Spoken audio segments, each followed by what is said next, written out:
Alrighty, hey, I'm here with Brent Bednarik, and this is the second time we've spoken, although the first time was like half an hour ago, and it was maybe 3 minutes. Well, We have James Howard Kunstler in common. yeah, I was on his podcast last year. Been following both him and you for a while, and I consider Jim a friend as well. So yeah, some common lineage, I think. Very good. So you're familiar with the C-Realm podcast beyond just the crossover with James Howard Kunstler. Yes, you know what? I really don't know how long I've been listening to you. Probably about 6 or 7 years, and um, kind of going into what we're going to talk about, I listened to you and Jim and Chris Martinson and just a plethora of all the same names that probably everyone's listened to religiously. Just whatever I was pissed that y'all wouldn't come out with more content, right? Because I'm waiting for it. And and then about, I don't know, maybe 3 years ago, 4 years ago, I stopped cold turkey, and I just for a couple years I didn't listen to anyone. Go search y'all out. And then I recently started listening to you again, and I heard how you've changed your stance, and I was like, I was like, okay, I've had my own journey with a lot of similar check marks, if that makes any sense. Who was it that said, "When the facts change, I change my mind"? What do you do, sir? Oh no, I don't know who did say that. Uh, Somebody can look it up. Yeah, Not me, not right now. Um, yeah. I mean, do you want to just jump into the topic of? Why don't you paraphrase the email that you sent to just get this correspondence started? Sure. Yeah. Okay. So I listened to you and Jim talk, and it was my interpretation was that you have just completely exited the doomer side of things. You just don't think it's possible. You are, I'm going to say upset, or whatever the word you want to use is, that the last 10 years of your life might have been negatively influenced by this mentality. And Jim is still on the mind of the long emergency still going on, especially with everything that's going on now. This is the collapse. And, it was just, y'all were going to bet to see who won. Yeah, Is we that were about going to right? check in 1 year exactly. He said that Okay. the Dow Jones would be down around 5,000. I said it would be above 20. So Yeah. we'll see. We'll see. Now, I don't think that the collapse of industrial civilization is impossible. I agree with John Michael Greer that it is a process that will play out over centuries, and a lot can happen between now and the new medieval dark age. I don't think we're going back to I don't think we're going medieval, as Jim likes to say. Just we know too much. I mean, so much of what we think of as the medieval European social structure was a product of the very limited knowledge that folks had on a wide swath of topics. So I don't think we're going back there. Now, what we're going to is going to be complicated, weird, messy, scary, and more difficult to visualize than simply a return to, say, the 1400s. I think that's Sure. the major advantage that worldview has, is it's very easy to see it in your mind's eye. Yeah, see, I'm on the same line as you now. It's going to be emergent. What that is, I don't know. I just kind of look at it as math now. What are the probability that we go back to the 14th century? Well, I mean, there's a number. What that is just what we decide. And And then it's a that number that's changes. higher than zero, Yeah, but maybe not right. much higher. Yeah, who knows? Maybe not, right? But we can all come up with all these different ideas of what it's going to be. But let's just talk about kind of two things. One, that's just idea of emergency. Well, let's not talk about what it's going to be. Let's just talk about what it has, the process in history.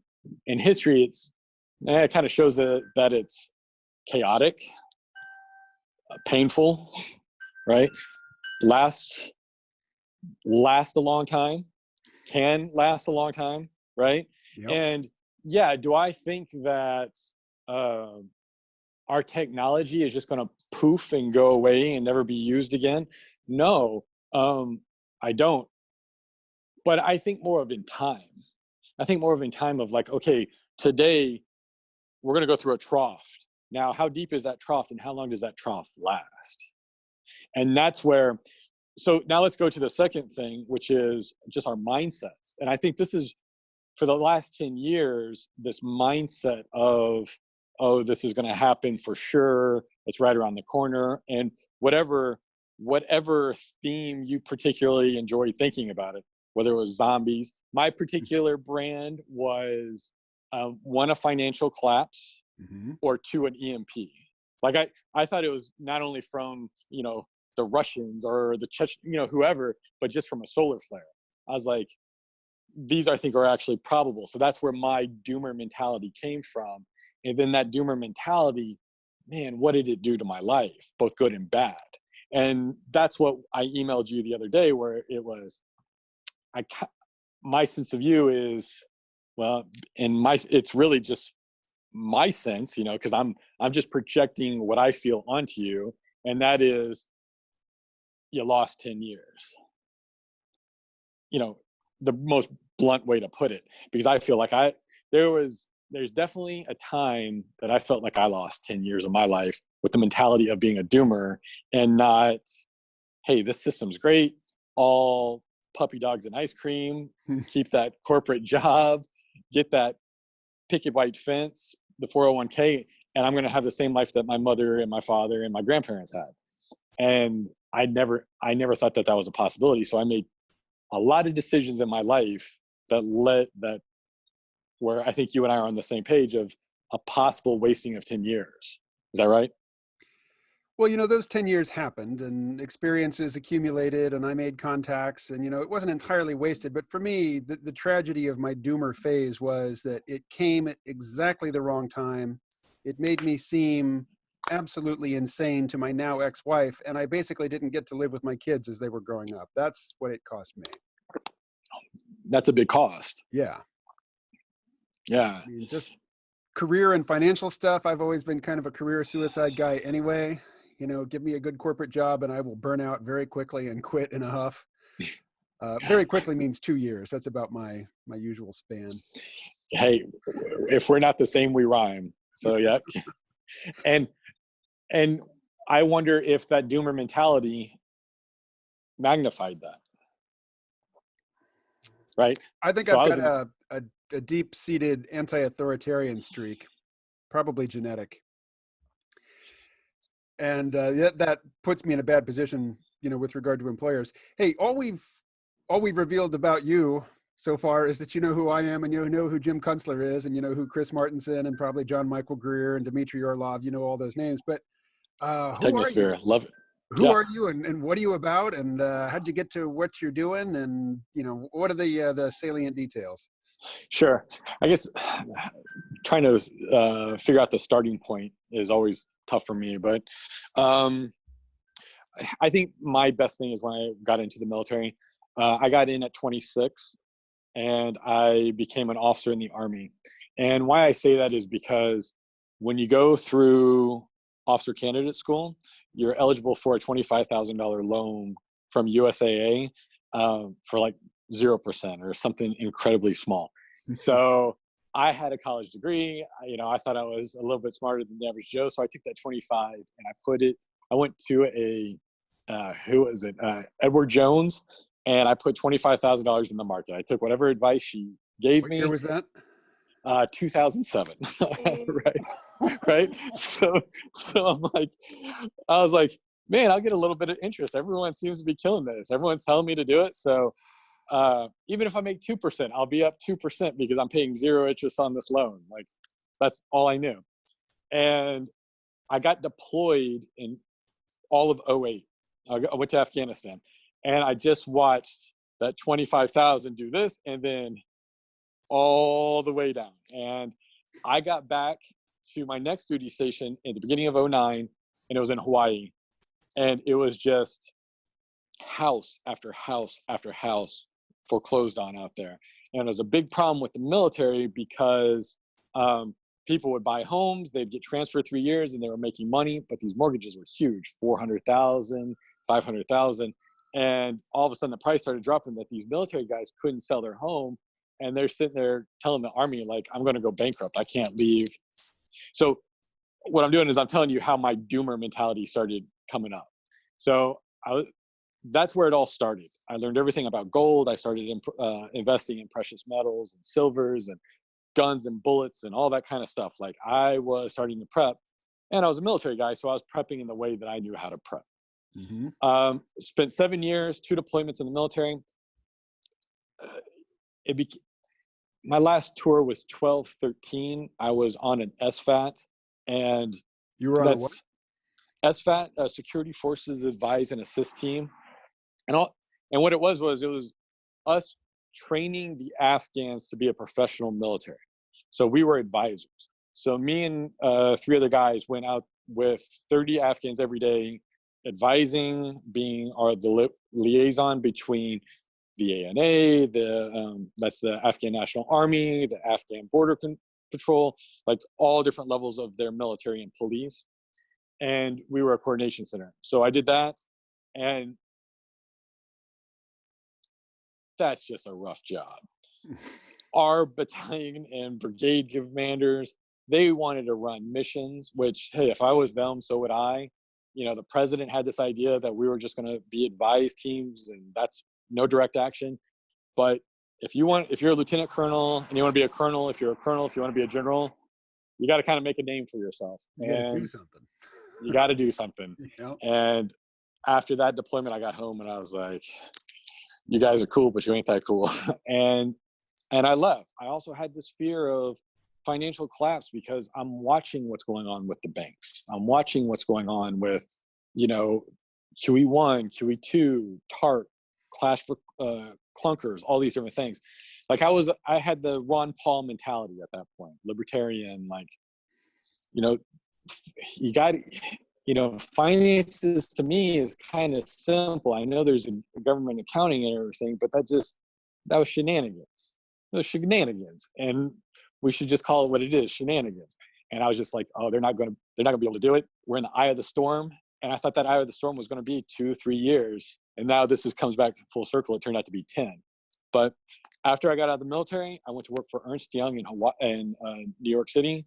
I was working for all the major banks, doing financial services, JP Morgan's, Morgan Stanley, all that kind of stuff. Did that for 2 years, just it's corporate welfare. And I'm kind of like you. I kind of just saw it and I was like, this isn't me. I love the city, but it just burnt me out. So I came back home to Dallas, Texas, went and got my MBA. Have been doing business consulting, doing my own thing, and completely out of it. I got into yoga. I was a huge yogi, got out of the doomer, sold all my ARs, like went vegan for a while to try to heal my stomach.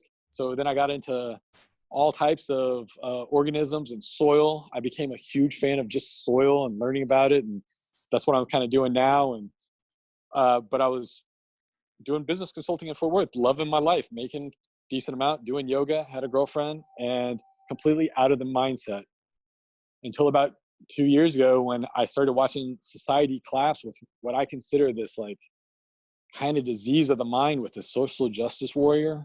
Like it